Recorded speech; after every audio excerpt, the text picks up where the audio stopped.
Vazhdojmë tani me përgatitjen e recetës së radhës. Sot po përgatisim një recetë tiramisu, por do ta bëjmë në formë të cupcake-ve.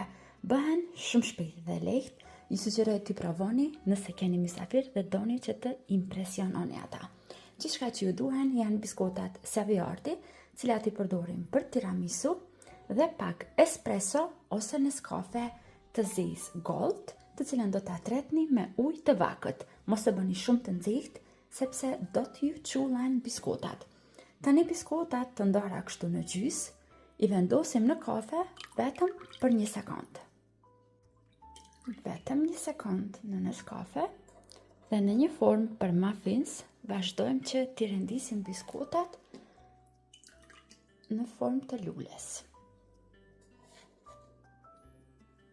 Vazhdojmë kështu derisa të përfundojmë me të gjitha. Vetëm bëni kujdes këtë pjesën që është me sheqer të biskotave ta lini nga ana jashtë.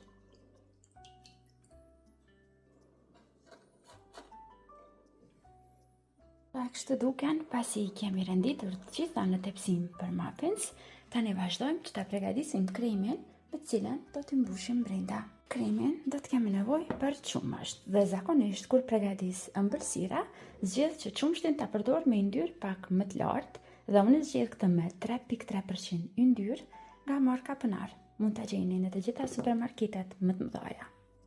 Dhe tani vazhdojmë që ta zijim kremin. Për këtë tiramisu do ta bëjmë një krem pak më ndryshe. Fillimisht në tenxhere do ta shtojmë qumshtin. Në total po përdor 500 ml me qumësht. Tani tek qumshti do të shtojmë 2 kuqe të vezës. Vazhdojmë të shtojmë edhe sheqerin. Unë sheqer do të shtoj 5 lugë gjelle. Nëse juve ju duket pak, mund ta shtoni edhe 1 lugë gjelle më shumë ose 1 lugë gjelle më pak, gjithmonë duke e përshtatur sipas shijeve të juaja.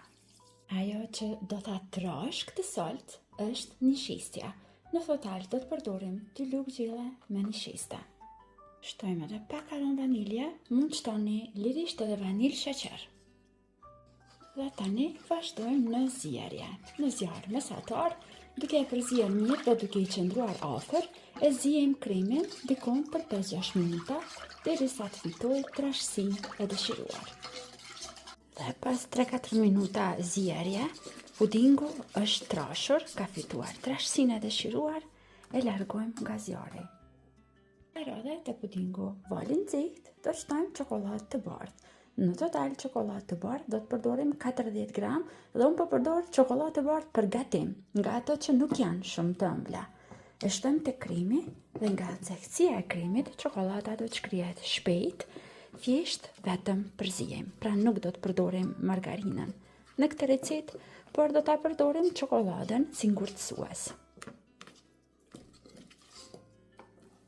Dhe tani mbushja me krem. Mbushim deri lart.